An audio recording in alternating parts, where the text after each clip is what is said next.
سرکاری اور حکومتی سرپرستی میں خود مختار اداروں کے ملازمین کی تنخواہوں سے 5 سے 30% تک کٹوتی ہوگی۔ قانون نافذ کرنے والے اداروں اور ایف بی آر پر ہفتہ وار 4 دنوں کا اطلاق نہیں ہوگا۔ وزیر اعظم کی زیر صدارت اجلاس میں فیصلہ کر لیا گیا۔ شہباز شریف نے کہا کہ حکومتی بچت اقدامات اور کفایت شعاری کے اقدامات سے ہونے والی بچت عوامی ریلیف کے لیے ہی ہوگی۔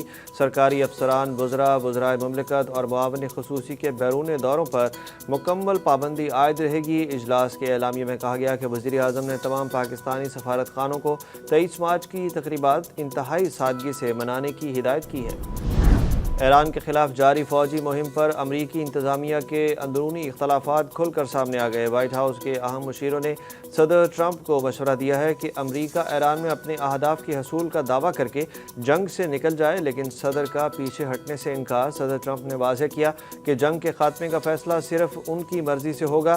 وائٹ ہاؤس کے ٹیکنالوجی اور AI کے مشیر ڈیوڈ سیکس نے صدر ٹرمپ کو ایک اہم مراسلہ بھیجا، جس میں انہوں نے تجویز دی کہ امریکہ کو اب تک کی کارروائیوں کو کامیابی قرار دے کر مشرق وسطیٰ کے اس نئے محاذ کو بند کر دینا چاہیے۔ ڈیوڈ سیکس کے مطابق جنگ کو مزید طول دینا امریکہ کو ایک ایسی طویل اور مہنگی لڑائی میں دھکیل سکتا ہے جس کے نتائج قابو سے باہر ہو سکتے ہیں۔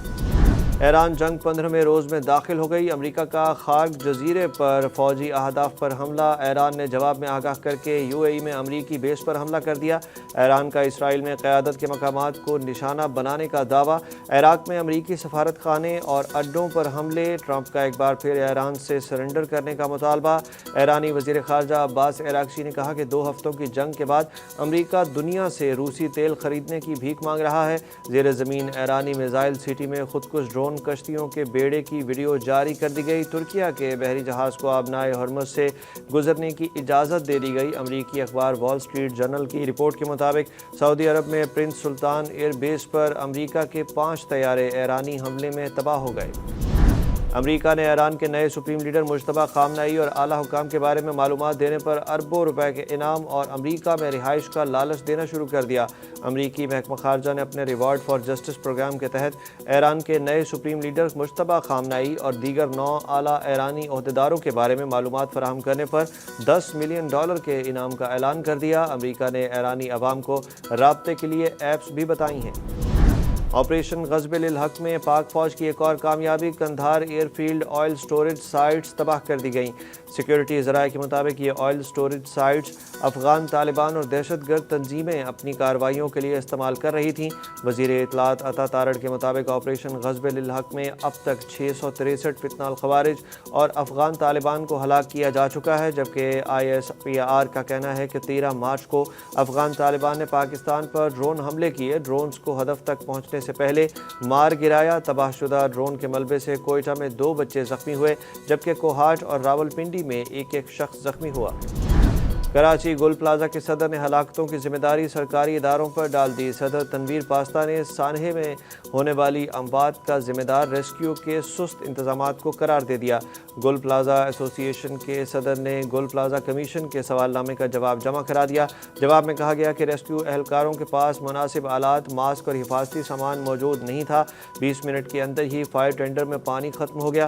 مارکیٹ انتظامیہ نے اپنی مدد آپ کے تحت نجی ٹینکرز کا انتظام کیا۔ فجر کے بعد ہی امدادی سرگرمیاں تیز ہوئیں، لیکن تب تک آگ کی شدت بڑھ چکی تھی۔ عالمی اور مقامی گولڈ مارکیٹس میں سونے کی قیمتوں میں مسلسل تیسرے روز کمی ریکارڈ۔ پاکستان میں آج بھی سونے کا ریٹ 8,000 روپے گر گیا۔ آل صرافہ ایسوسی ایشن کے مطابق پاکستان میں فی تولہ سونا 8,700 روپے سستا ہو کر 5,24,562 روپے پر آ گیا، جبکہ عالمی مارکیٹ میں فی اونس سونا $87 سستا ہو کر $5,018 پر آ چکا ہے۔ گجرانوالہ کی حرم ریحان نے عالمی افق پر پاکستانی پرچم بلند کر دیا۔ ایتھلیٹ حرم ریحان نے 1 منٹ میں ایک ٹانگ کے ساتھ 143 مرتبہ نی سٹرائکس کر کے بھارتی کھلاڑی کا 6 سالہ پرانا ریکارڈ توڑ دیا اور تاریخ رقم کر دی۔